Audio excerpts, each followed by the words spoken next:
আমরা টেলিভিশনের সংবাদ শিরোনাম দেখলাম। এই মুহূর্তে আমরা যখন আলোচনা করছি, দেশে বিগত কিছুদিন ধরে যে হত্যাকাণ্ডগুলো ঘটছে, আইন শৃঙ্খলা পরিস্থিতি নিয়ে, সেগুলো নিয়ে আলোচনা ছিল, মানুষের ভেতরে শঙ্কা ক্ষোভ ছিল। এরকম একটি অবস্থার মধ্যে পুলিশের পক্ষ থেকে একটা বিশেষ অভিযান পরিচালিত হচ্ছে। যেদিনই অভিযানটি শুরু হয়েছে সেদিনই আবার আরেকটি হত্যাকাণ্ড ঘটেছে। এই তথ্যগুলো আমরা জানি। আমি প্রথমে একটা হাবিবুর রহমান হাবিব আপনার কাছ থেকে আসতে চাই, পরে সাইফুল আলমের বক্তব্য শুনবো। যে সরকারের আইন শৃঙ্খলা পরিস্থিতি উন্নয়ন করানোর জন্য সারা দেশের মানুষের একটা চাপ আছে, আপনারাও বলছেন এই হত্যাকাণ্ডগুলো বন্ধ করতে হবে, সবাই যেটি বলছে। তো সরকারের পক্ষ থেকে বা পুলিশ যখন ব্যবস্থা নিতে গেল বা এরকমের একটা সাঁড়াশি অভিযান চালাতে গেল, তখন আবার আপনারা বলছেন যে আমাদের নেতাকর্মীদের গ্রেপ্তার করা হচ্ছে বা গ্রেপ্তার করা হবে। কেন বলছেন, কারণ কি? আপনাকে ধন্যবাদ। আর আপনি যে প্রশ্নটি করলেন তার উত্তরে এটুকু বলা যায়, আমরা যে বলছি যে আমাদেরকে গ্রেপ্তার করার জন্য সরকার অভিযানটা পরিচালনা করছে, বা আমরা বলতেছি আইন শৃঙ্খলা পরিস্থিতি উন্নয়ন করার জন্য দেশের মানুষের যেমন চাপ আছে, আমাদেরও তেমন বক্তব্য যে এইগুলি বন্ধ হওয়া উচিত। সব মানুষের চাপ, সব মানুষের সবারই প্রত্যাশা। এখন আমাদের যে কথাটা আমরা বলছি, কেন বলতেছে সেটাই, এই যে কোনো ভাবে বলছে যে 1000 বলছে 1500 পর্যন্ত গ্রেপ্তার, দেখেন তো বাইরে কারা আছে এর ভিতরে, প্রকৃত কোনো এর ভিতরে মানে দলীয় কর্মী। যাদেরকে ধরছে তারা যদি সন্ত্রাসী হয় তাহলে সে যদি আপনাদের কর্মী হয়, না আমাদের কর্মী হলে আমাদের কর্মীর ব্যাখ্যা আমি তো এক সন্ত্রাসী, আমার নামে তো অনেকগুলি মামলা আছে, মির্জাপুর এক সন্ত্রাসী, গাড়ি পোড়ানোর মামলা, হত্যা মামলা আসামে। তো এইভাবে যদি সন্ত্রাসী বানাতে, তো সন্ত্রাসী তোমরা সবাই এইভাবে গ্রেপ্তার করলে তো এটা তো সঠিক হবে না। আমার কথা হলো যে বাংলাদেশে যে হত্যাকাণ্ডগুলো সংঘটিত হচ্ছে, আমরা প্রত্যেকের নিন্দা জ্ঞাপন করি এবং এটা বন্ধ হওয়া উচিত। এই যে পাবনা নিত্যরঞ্জন পাণ্ডে যেমন আজকে সকালবেলা যে এই হলো হত্যাকাণ্ড শিকার হলো, এটা কি বলবেন আসলে? হাসানুল্লাহ উনি তথ্যমন্ত্রী, উনি বলে ফেললেন যে জামাত শিবির জড়িত, বিএনপি জড়িত। শেখ ফজলুল করিম সেলিম বললেন যে বেগম খালেদা জিয়াকে জিজ্ঞাসাবাদ করতে হবে। পাগলও তো হাসবে। এই যে সমস্ত অবান্তর কথা, তারা আসলে নিজেদের যে অযোগ্যতা, এই যে আজকে ধরেন একের পর এক হত্যা হচ্ছে, প্রধানমন্ত্রী থেকে শুরু করে প্রত্যেকে বলা শুরু করেছে বিএনপি জামাতের সাথে জড়িত। আমি তো বলবো যে প্রকৃত হত্যাকারী আজ পর্যন্ত একজনও গ্রেপ্তার হয়নি। কিন্তু আপনারা তো আবার বলছেন যে আওয়ামী লীগ জড়িত। আমরা বলছি যখন তারা আমাদের উপর চাপাচ্ছে এবং আপনারা আবার তাদের উপর না, এখন এটা তারা যাতে ক্ষমতা আছে, হত্যাকাণ্ড বন্ধ না করতে পারাটাই তো তাদের দায়। ওই সেন্সে আপনি ধরেন যে যেহেতু তারা হত্যাকাণ্ড বন্ধ করতে পারছে না, আর জামাত বিএনপি প্রকৃত আসামে ধরা পড়তো, কেউ কেউ দাবি করে যে তারা 39টা, আজকে 40টা হলো মনে হয়, না হয় 38টা 37টা, এরকম কি কথা।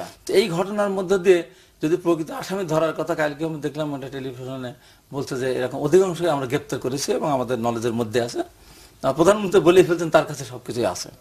তো যদি প্রকৃত 2-1টা জায়গায় ধরা পড়তো তাহলে এই খুনগুলি কার হতো না। আমি আবার আসবো আপনার কাছে। একই প্রশ্ন, যে এই পুলিশের যে অভিযান, সেই অভিযানের মধ্যে 1000-এর উপরে গ্রেপ্তার, এর মধ্যে একটি হত্যাকাণ্ড, আপনার কাছে কি মনে হচ্ছে আমরা কি সঠিকভাবে এগোচ্ছি কিনা, বা এই যে জনমনের আতঙ্ক, এটি দূর করা সম্ভব হচ্ছে কিনা? জনগণের আতঙ্ক দূর করার যে উদ্যোগ যেটি আমরা লক্ষ্য করছি, সেটা খুব বেশি ফলপ্রসূ হচ্ছে বলে আমাদের মনে হয় এখন পর্যন্ত মনে হয় না। এই কারণে যে আপনি 47টি ঘটনায় প্রায় 49 জন কিন্তু গত 1.5 বছরে এই হত্যাকাণ্ডের শিকার হয়েছে। এটা একটা অস্বাভাবিক পরিস্থিতি। বাংলাদেশে এর আগে কখনো এরকম হত্যাকাণ্ডের শিকার ধারাবাহিকভাবে কখনোই হয় নাই। এবং এই হত্যাকাণ্ড যেগুলো হচ্ছে সেগুলো অবশ্যই আমরা নিন্দা করি। এগুলো অনাকাঙ্ক্ষিত এবং এটা কোনোটাই মানবাধিকার কিংবা গণতন্ত্রের মধ্য দিয়ে যায় না, একটি কথা। আরেকটি কথা হলো যে হত্যাকাণ্ডগুলো যারা সংঘটিত করছে তারা খুব যে এলোমেলোভাবে সংঘটিত হচ্ছে তা কিন্তু নয়, অনেকটা সুনির্দিষ্ট এবং পরিকল্পিত, এবং একটি অশুভ লক্ষ্য কিন্তু তাদের রয়েছে। আমরা শুভ বলবো না, কারণ এটা শুভ বলার কোনো সুযোগ নাই। একটা অশুভ লক্ষ্য রয়েছে, সেই লক্ষ্যকে সামনে রেখে কিন্তু তারা অগ্রসর হচ্ছে। এখন এক্ষেত্রে সরকারের নিশ্চয়ই একটা করণীয় রয়েছে, আইন শৃঙ্খলা রক্ষাকারী বাহিনীর একটা করণীয় রয়েছে। এখানে আইন শৃঙ্খলা রক্ষাকারী বাহিনী বা সরকারের যে বক্তব্যটি আসছে, পুলিশের অনেক গুরুত্বপূর্ণ ব্যক্তিত্বদের বক্তব্য আমরা শুনছি গত 2-3 দিনে, যে যারা হত্যাকাণ্ড ঘটাচ্ছে তারা আমাদের নাগালের মধ্যে আছে, এটি একটি বক্তব্য।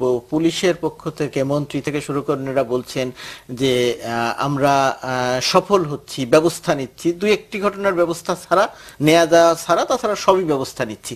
এই যে বক্তব্য আর সাধারণ জনমানুষের যে ভাবনা বা পারসেপশন, দুটোর মধ্যে ঠিক মিল বা অমিল কতটা? না না, বক্তব্য যেটা আমরা দেখছি সেটা আমরা বক্তব্য আকারই পাচ্ছি। এখন পর্যন্ত তার বাস্তব ভিত্তি কিন্তু আমরা এখন পর্যন্ত স্পর্শ করতে পারি নাই, এটা সত্যি কথা। এবং আমরা যেটা চাই সেটা হলো যে যারা যদি জানাই থাকে যে হ্যাঁ অমুক হত্যাকাণ্ডের সঙ্গে জড়িত, অমুক রাজনৈতিক দল কিংবা অমুক রাজনৈতিক ব্যক্তি অথবা অমুক গোষ্ঠী এই হত্যাকাণ্ডের সঙ্গে জড়িত, তারা যদি চিহ্নিত হয় আমরা চাই তারা আইনের আওতায় আসুক, তাদের মুখোশটা উন্মোচিত হোক, তাদের বিচারের আওতায় আনা হোক। এটা হলো সাধারণ মানুষ হিসেবে, নাগরিক হিসেবে আমাদের প্রত্যাশা এবং চাওয়া। কিন্তু সেটি যতক্ষণ পর্যন্ত সুনির্দিষ্ট না হবে ততক্ষণ পর্যন্ত আমরা, যেটা আমাদের দুর্ভাগ্য আমাদের, যে আমরা সবকিছু বিষয় কিন্তু রাজনীতিকরণ করে ফেলি। এই বিষয়টি রাজনীতিকরণ করাটাও কিন্তু দুঃখজনক হবে আমাদের জন্য। কারণ এই জাতীয় হত্যাকাণ্ডকে যদি আমরা রাজনীতিকরণ করি, একে অন্যকে দোষারোপ করি, তাহলে প্রকৃত হত্যাকারীরা কিন্তু পার পেয়ে যাওয়ার যথেষ্ট আশঙ্কা রয়েছে। এই যে একে অন্যকে অভিযুক্ত করা, সেই ঘটনাটি তো আমরা দেখছি। আবার এই বিশেষ অভিযান বা সাঁড়াশি অভিযানে বিএনপি বলছে আমাদের নেতাকর্মীদের গ্রেফতার করার জন্য এই অভিযান। যেমন হ্যাঁ, এই কথাটাই আমি আসছিলাম, সেটি হলো যে প্রায় সহস্রাধিক গতকাল কিন্তু গ্রেফতার করা হয়েছে প্রথম দিনে। 7 দিনের সাঁড়াশি অভিযানের প্রথম দিনে সহস্রাধিককে গ্রেফতার করা হয়েছে। সুনির্দিষ্টভাবে আমি যখন স্টুডিওতে আসলাম, তার আগে আমি অফিস থেকে আসলাম, আমরা জেনেছি মোটামুটি আমাদের সংবাদদাতাদের পাঠানোর যে পরিসংখ্যান, হয়তো এদিক সেদিক সামান্য কিছু এদিক সেদিক হতে পারে কালকে ভোর নাগাদ, কিন্তু এই 1000-এর মধ্যে যদি 1000ও ধরি আমরা, তার মধ্যে 11 জন বিএনপির রয়েছে বলে আমরা জেনেছি। এর বাইরে 4 কি 5 জন জঙ্গি, যারা বিভিন্ন সন্ত্রাসী কর্মকাণ্ডের সঙ্গে জড়িত ছিল অথবা জঙ্গি তৎপরতার সঙ্গে জড়িত ছিল সুনির্দিষ্টভাবে, এরকম 5 জনকে, আর বিএনপি এবং জামাতের 11 জনকে গ্রেপ্তার করা হয়েছে। এখন বিএনপি যেটি বলছে, বিএনপির মহাসচিব তিনি বলেছেন যে হ্যাঁ তাদের হয়রানি করার জন্যই এই জাতীয় একটি সাঁড়াশি অভিযানের আয়োজন সরকার করেছে। এই আশঙ্কা তাদের থাকতেই পারে, কারণ তাদের অতি অভিজ্ঞতা থেকে এই ভয় তাদের মনে থাকতে পারে, আশঙ্কা থাকতে পারে। কিন্তু সুনির্দিষ্টভাবে বলতে হবে বিএনপিকে যে এই 1000 জনের মধ্যে আমাদের এই জায়গার সভাপতি অথবা সাধারণ সম্পাদক অথবা আমাদের দলের অমুক অমুক নেতাকে, অমুক কর্মীকে গ্রেফতার করা হয়েছে, সেই তালিকাটা আমরা জানতে চাই, জনগণ জানতে চাই। শুধুমাত্র অভিযোগ করে কিন্তু পার পাওয়া যাবে না। এখানে যেমন আপনি শুধুমাত্র সরকারের পক্ষ থেকে বললেই হবে না যে আমরা জানি যে অমুক রাজনৈতিক দল এর সঙ্গে জড়িত, কিংবা অমুককে আমরা জিজ্ঞাসাবাদের নির্দিষ্ট করে ব্যবস্থা করতে হবে। কারণ সরকারের হাতে সমস্ত মেশিনারি। সরকার যখন বলবে যে আমি যারা হত্যাকারী, যারা এই ঘটনার সঙ্গে জড়িত তাদের আমরা চিনি, তাদের জানি, কিংবা অমুক, তখন সরকার নাগালের মধ্যে, তখন সরকারের দায়িত্বটা কি? স্বাভাবিকভাবে সরকারের দায়িত্ব হলো তাদেরকে আইনের আওতায় আনা, তাদেরকে জিজ্ঞাসাবাদ করা, তথ্য প্রমাণের ভিত্তিতে তাদের অভিযুক্ত করা। আবার আসবো আমি আপনার কাছে। এই যে কথাটি বললেন যে আপনাদের অভিযোগটি অনেক ঢালাও হয়ে যাচ্ছে কিনা, না, এটা অবশ্য সাইফুলের এই কথার সাথে আমি একমত পোষণ করে বলতে চাই যে এ পর্যন্ত তা ধরা পড়েছে, তার মধ্যে যদি 11 জন বিএনপির হয়ে থাকে, 4 জন বা জামাত যদি হয়ে থাকে, কিছু জঙ্গি যদি, আর বাদ বাকি তারা কারা? তাদের বিভিন্ন জনের নামে মামলা রয়েছে, সেটি আমি মামলা রয়েছে। বিএনপির অভিযোগ, যেহেতু বিএনপির অভিযোগ, সেজন্য আমি ওই জবাবটুকু দিয়েছি। কিন্তু বাকিদের বিভিন্ন মামলার আসামি এর মধ্যে রয়েছে, অনেক মামলার আসামি রয়েছে। আরেকটি হলো যে কথার সাথে বলা হচ্ছে যে তাদের অনেককেই গ্রেপ্তার নয়, আটক করা হয়েছে, জিজ্ঞাসাবাদের পর ছেড়ে দেওয়া হয়। আর এই ধরনের 1000-এর মধ্যে হয়তো 700 ছেড়ে দেওয়া হবে না। আর এখানে যেটা হয় যে এই ধরনের গ্রেপ্তার অভিযানে দেখা যায় সাধারণত যে অনেক সাধারণ মানুষ যাদের বিরুদ্ধে নিরীহ মানুষও ধরা পড়ে, হয়তো এর মধ্যে আমি ওই আপনার কথার সমর্থনে কথাটা বলতে চাচ্ছিলাম, সেটা হলো এই যে 1000 যে ধরা পড়েছে, 1000-এর ভিতরে ধরেন সব মিলে 20 জন ধরেন আপনার চিহ্নিত বলতে চাচ্ছেন যে বিএনপি বা জামাত আছে, আমরা এখনো জানি না, যেটাই হোক না কেন। এই যে আর এগুলো, এরা তো আওয়ামী লীগের কেউ না, এই ভুলে কোনো ছাত্রলীগের কেউ ধরা পড়েছে। যখনই কোনো অপারেশন হয় তখন কি 2টা উদ্দেশ্য সামনে নেই, একটা হলো সন্ত্রাসী, একটা হলো অস্ত্র উদ্ধার। আজকে যদি বলা যায় যে এই যে আজকে 2 বছর 2.5 বছর ধরে এই যে ছাত্রলীগ, যুবলীগ, স্বেচ্ছাসেবী লীগ, আওয়ামী লীগের মারামারি, কত মানুষ মারা গেছে না নিজেরা, কিন্তু বিএনপিকে বাদ, জামাতকে বাদ, নিজেরা প্রায় 100-200 মারা গেছে। তাদেরকে একজন ধরা পড়ছে, ছাত্রলীগের একটা লোক ধরা পড়ছে 1000-এর মধ্যে, সেটা তো এখনো জানা যায় না। ধরা পড়ে এটা বলাই যায়, ধরা পড়বে না। আর আমাদের ভয়টা কোন জায়গায়? আমরা দেখেছি জেলখানায় বারে গিয়ে দেখেছি, তো আপনারা বিশ্বাস করেন সাইফুল ভাই, যে বাংলাদেশ সরকারের যিনি সরকার প্রধান, আমি তাকে অত্যন্ত সম্মান ব্যক্তির শেখ হাসিনাকে আমি করি। একসময় সেই রাজনীতি করতেন আপনি। হ্যাঁ, কিন্তু আজকে সরকারে গিয়ে উনি, আমার মনে হচ্ছে ধরেন ওনার মানে এটা জোক হিসাবে বলা যাবে না যেহেতু প্রধানমন্ত্রী, তারপরে আমি কথাটা বলে, উনি যদি কানে শুনতেন, উনি যদি চোখে দেখতেন, তাহলে বঙ্গবন্ধুর মেয়ে উনি দেশ ছেড়ে চলে যেতেন। যে অত্যাচার, অবিচার, অনাচার এবং সাধারণ নিরীহ মানুষদের কি কষ্ট পাচ্ছে সাইফুল ভাই আপনি জানেন না। ডিবি অফিসে আমরা দেখেছি তো রিমান্ডের থেকে কত নিরীহ ছেলেদেরকে ধরে নিয়ে আসছে, শুধু মার মার আর মার, অত্যাচার, নির্যাতন, শুধু টাকার জন্য। টাকা দিবেন 1 লাখ 2 লাখ 3 লাখ টাকা তখন দিবেন, তারপরে আপনার মার এই চিত্রটা কি একেবারে নতুন? এটা কি বাংলাদেশের সবসময়ের চিত্র নয়? অতীত চিত্র এত মানে বেশি সংখ্যক অতীতে ছিল না।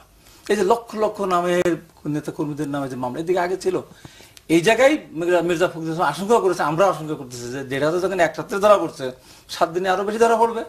নিরীহ মানুষ এখানে অত্যাচারিত হবে, এবং অত্যাচারের মাত্রাটা কোন জায়গায়, এবং এখানে এগুলি সারাতে গেলে প্রশাসন তো ওই জায়গায় চলে গিয়েছে যে সারাতে গেলে সেখানে টাকা বাণিজ্য। এর মধ্য দিয়ে যদি আইন শৃঙ্খলা পরিস্থিতির উন্নতি হয়, এর মধ্য দিয়ে যদি অবশ্যই চাবো, হত্যাকাণ্ড বন্ধ করা যায়, অবশ্যই চাবো। কিন্তু আপনি দেখেন যে আজকে যে সরকার প্রধান থেকে শুরু করে আজকে বিভিন্ন মন্ত্রীরা যে দোষারোপটা করছে, বেগম খালেদা জিয়া সহ তারেক রহমান এবং বিএনপি জামাত, এই জবগুলি মারা গেল। এই যে আপনি বললেন 39 জন, আমি বললাম যে 38 জন, আপনি বলেন 49 জন, এই 49 মারা যায়, এদেরকে কেন মারবে? এদেরকে মেরে বিএনপি লাভ কি? এদেরকে মেরে জামাতের লাভ না? তো সরকারেরই বেলাভ কি? হ্যাঁ, সরকারেরই বেলাভ না। সরকার ধরতে পারতেছে না, এটা তার ব্যর্থতা। কিন্তু কথা হলো লাভটা কি? লাভ একটা কথা আমি বলি, সাই বললাম আমরা ধরেন সেই সময় আপনিও দেখার সুযোগ পেয়েছেন, আমার তো বয়স ছিল দেখার সুযোগ পেয়েছে। আমি 72 থেকে 75 সাল দেখেছি, তখন চাষিদের মারতো, তখন জামাত শিবির ছিল না, বিএনপি ছিল না, মারতো কাকে? আওয়ামী লীগের এমপিকে মারতো। 9 জন আওয়ামী লীগের এমপিকে মারা হয়েছে, এবং কিবরিয়া সাহেবকে ঈদের মাঠে, ঈদের ময়দানে নামাজের রত অবস্থায় মারা হয়েছে। 9 জন আওয়ামী লীগের নেতা, এক এমপি এবং আরো অসংখ্য আওয়ামী লীগের নেতাদেরকে মারা হয়েছে। সেটাও ছিল একটা অস্থিতিশীল পরিস্থিতি সৃষ্টি করে আওয়ামী লীগকে দুর্বল করে একটা পলিসি। কিন্তু এখন যে কিলিং গুলি হচ্ছে, এখানে সরকারের একটা লোককে তো মারতেছে না, কে মারা পড়েছে আজ পর্যন্ত? আওয়ামী লীগের কোনো বড় নেতা মারা গেছে? আওয়ামী লীগের কোনো সন্ত্রাসী মাস্তান মারা গেছে? আওয়ামী লীগের যে সমস্ত নেতারা আমি আসবো আবার আলোচনায় মারা গেছে। জি, আমি আবার এই আলোচনা কেন করবে বিএনপি? এই আলোচনায় আবার আসবো, একটা বিরতি নিয়ে ফিরে আসবো সাইফুল আলম আপনার কাছে। জি দর্শক, থাকুন আমাদের সঙ্গে, প্রাণফোটো নিউজ এন্ড ভিউজের সঙ্গে থাকুন, ফিরছি একটা বিরতির পর।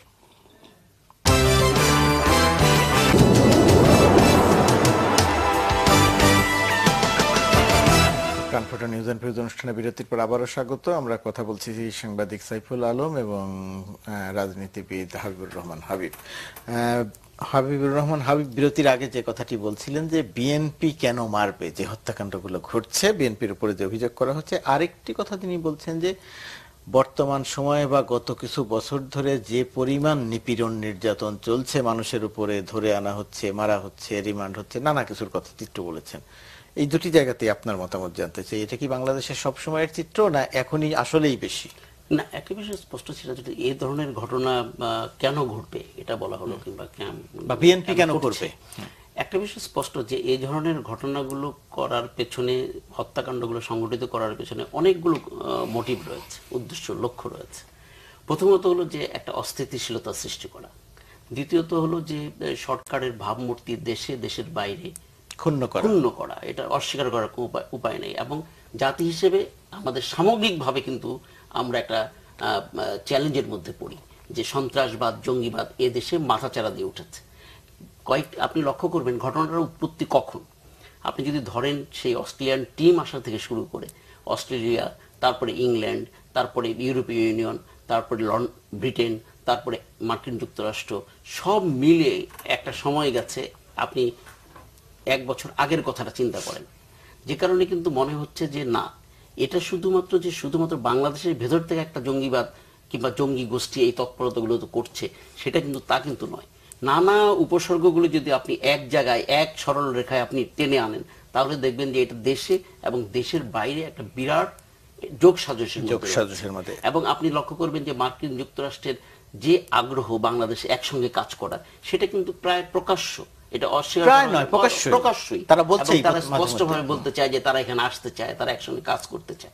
যদিও বাংলাদেশের পক্ষ থেকে আইএস নিয়ে কিন্তু তারা বারবার বলছে যে তারা নিজেদের নিরাপত্তার ব্যবস্থা নিজেরা করতে চাইছে। যে এই তাদের এই বক্তব্যটাকে সত্য প্রমাণ করার জন্য যেই 47 জন মারা গেছে, তার মধ্যে অন্তত 29 জনের মৃত্যুর পরে আইএস কিন্তু বলেছে যে এই ঘটনার সাথে আমরা জড়িত। 29 জন, একটা পরিকল্পিত।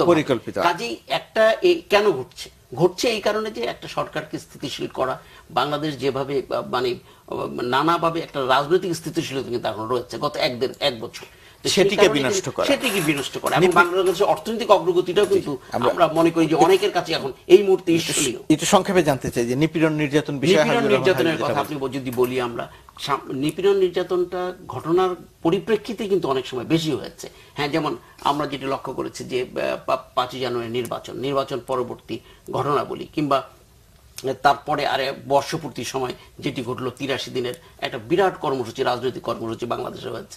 সেই সময় কথা আপনি চিন্তা করেন বাংলাদেশে যে কি পরিস্থিতির সৃষ্টি হয়েছে, এবং তারই প্রেক্ষাপটে কিন্তু অনেকগুলো মামলা হয়েছে। এটা সত্য যে বাংলাদেশের কোনো রাজনৈতিক দলের মহাসচিবের নামে কিংবা সাধারণ সম্পাদকের নামে এত মামলা কখনো হয় নাই যেটি মির্জা ফখরুল ইসলাম আলমগীর বিরুদ্ধে হয়েছে, কিংবা বিএনপি নেতাদের বিরুদ্ধে এত মামলা হয়েছে যেটি অন্য কোনো রাজনৈতিক বিরুদ্ধে সংখ্যার দিক থেকে কখনোই সেটি হয়। সময় থাকলে আবার আসবো। ঘটনা কিন্তু ঘটেছে, এটা অস্বীকার করার উপায় নেই যে বাংলাদেশে এত সংখ্যক লোক আগুনে পুড়ে আগে কখনো সেরকম ঘটনা আমরা প্রত্যক্ষ করেছি। আমি সময় থাকলে আরেকবার একটু আসবো আপনার কাছ থেকে যেটা জানতে চাই। সাইবুল ভাই এই কথার রেশমি কথাটা বলতে চাচ্ছি যে এই যে কথায় কথায় আসে না আগুনে পোড়া, এটা কখন থেকে ধরা হয়? 2015 সালের 5ই জানুয়ারির পর থেকে, তার আগে তো না, তারপর থেকে 93 দিনের কথা আসে। আমি যেদিন 2015 সালের 12ই জানুয়ারি যেদিন আমি গ্রেপ্তার হলাম চ্যানেল 24 থেকে, সেদিন আমি মধ্যমনে আলালের জেল দিয়েছিলাম 560 বছর। আমি বিএনপির মহাসচিবের দিয়েছিলাম 3.5 বছর, 350 বছর। আমানুল্লাহ আমানেরও ওরকম 300 বছরের কাছাকাছি আমি রায় দিলাম যে এদের এত বছর করে জেল হবে। এটা কিন্তু 15 সালের 5ই জানুয়ারির আগে, তখন তো আগুনে পোড়ানো হয়নি, পেট্রোল বোমার দায়িত্ব বিএনপি অভিযুক্ত না, তখন এতগুলি মামলা হলো কেন? তখন তো মহাজন আলালের নামে 120টা মামলা ছিল, ফখরুল আলমগীর নামে 74টা মামলা, 84টা মামলা ছিল। কিন্তু আগুনে পোড়ানোর ঘটনা তো এই যে ঘটনাটা ঘটছে, এই ঘটনাটা বলে শোন, এই ঘটনার কথা আমি বলি যে আগুনে পোড়ার যে ঘটনাটা ঘটছে এটা কারোর পক্ষে কাম্য না, এবং এটা যে একতরফাভাবে যদি বিএনপির উপর দোষ চাপান হয় এটাও ঠিক হবে না। যেমন যে ঘটনা আমরা জানি আমরা অনুষ্ঠানের শেষ দিকে কিন্তু আন্দোলনের একটি পর্যায়ে ঘটনাগুলো ঘটেছে, এবং দেখেন ওটা আমরা না, ওটা আপনাকে বলছি না, সরকারের কথা বলছি, আপনাকে বলতেছি, আমরা কিন্তু শেষ দিকে আছি। হ্যাঁ, শেষ দিকে বলে এখন ঘটনাটা আমার কথা হলো সাইবুল ভাই, আমরা এই যে টকশোতে এসে সারা রাত ব্যাপী যে প্রোগ্রামগুলি মানুষ দেখে এবং আমরা যেগুলো করি, আমাদের একটা জায়গায় আসা দরকার। এই দেশটা আমাদের সবার, পক্ষ বিপক্ষে না টেনে এখানে সমাপতি হওয়া দরকার। ক্ষমতায় থাকার জন্য আমি বিদেশের কাছে সবকিছু বিসর্জন দিয়ে দেবো, ক্ষমতা আসার জন্য কেউ যদি বিদেশকে টেনে নিয়ে আসতো সেটাও ঠিক না, ওটাও ঠিক না। আজকে বিএনপির যোগ্যতাই নাই, দেশের ভিতরে অস্থিরতা সৃষ্টি করে ষড়যন্ত্র করে এই সরকারকে একটা বাজে পজিশনে ফেলে দিয়ে তারা ক্ষমতা আসার এখন কোনো সুযোগ আছে? ধরেন সরকারের ভাবমূর্তি ক্ষুণ্ণ হলো, এই সরকার চলে গেল, বিএনপি ক্ষমতা আসবে? অস্থিতিশীল পরিস্থিতি সৃষ্টি করে বিএনপি ক্ষমতা আসতে পারবে? মাঝখানে অন্য কেউ আসতে পারে, তাতে বিএনপি লাভ কি? বিএনপি তো সবসময় চায় গণতান্ত্রিক ভাবে দেশ পরিচালিত হোক। আজকে মূল জায়গা যেটাই, এই যে মাঝখানে নির্বাচনটা গেল, আজকে নির্বাচন প্রসঙ্গ না, এটা কি দেশ? এটা কি দেশ হলো? আজকে পৃথিবীর সমস্ত এক ভারত ছাড়া আপনি বলেন যে 2014 সালে যে নির্বাচনটা হয়েছে, এই নির্বাচনটা সুষ্ঠু হয়েছে? কোনোভাবে সুষ্ঠু হয়েছে? পৃথিবীর কোনো দেশও আজ পর্যন্ত স্বীকৃতি দেয়নি। আমাদের লজ্জার ব্যাপার দেখেন, আমরা 47 আমাদের 44 বছর যখন দেশের বয়স, তখন আমার এয়ারপোর্ট আজকে বিদেশি এবং সরাসরি ব্রিটেনের প্রধানমন্ত্রী বলে যে আমাদেরকে দায়িত্ব দিতে হবে, তাহলে আপনার বিমান কার্গো বিমান বন্ধ, প্যাসেঞ্জার বিমান বন্ধ হবে। তাহলে আমরা কোথায় আছি? আমরা অনুষ্ঠানের একেবারে শেষ দিকে আমার কথাটা এটা যে এই দোষারোপ না করে ওই যে এই সমস্ত কথা বাদ দিয়ে আসেন সমস্যার সমাধান। সরকারের যে উদ্যোগ, এই যে পুলিশ বাহিনীর যে উদ্যোগ, আপনি মনে করছেন এই দিকে তো একটা এই দিকে তো বিরোধী দলকে দমন করার উদ্যোগ, এটা না করে আলোচনায় আসেন। সমস্যার সমাধান করতে হলে অবশ্যই বিএনপির সাথে বসতে হবে, দেশে একটা গণতান্ত্রিক পরিবেশ ফিরে আনতে হবে, দেশের মানুষের আস্থা অর্জন করাতে হবে, পৃথিবীর দেশগুলিকে বুঝতে হবে যে বাংলাদেশের গণতান্ত্রিক অবস্থা বিরাজমান বা একটা প্র্যাকটিস চলছে, সব মানুষের সমন্বয়ে একটা নির্বাচন হওয়া দরকার, নির্বাচন ছাড়া হবে না। জি, একেবারে শেষ বক্তব্য যে সমাধানের পথটা কি হাবিবুর রহমান হাবিব বললেন তার মতো করে। কথাটাই দিয়ে শুরু করেছিলাম যে আসলে সব বিষয়গুলোকে রাজনীতিকরণ করা ঠিক না, যেটি আমরা লক্ষ্য করছি বাংলাদেশের রাজনীতি যেই জায়গাটায় গেছে আজকে। আপনি দেখেন দোষারোপের রাজনীতি বলেন, বিভক্তির রাজনীতি বলেন, কাদা ছোড়াছড়ির রাজনীতি বলেন, আমরা সেই জায়গাটাই কিন্তু রয়ে গেলাম। এবং আজকে সন্ত্রাস এবং জঙ্গিবাদ নিয়ে রাজনীতি করার কথা না। বিএনপি কি সন্ত্রাস জঙ্গিবাদের পক্ষে দাঁড়াবে? নিশ্চয়ই না। কিংবা কোন রাজনৈতিক দল সন্ত্রাস বা জঙ্গিবাদের পক্ষ নেবে না, এটা আমরা বিশ্বাসও করি না।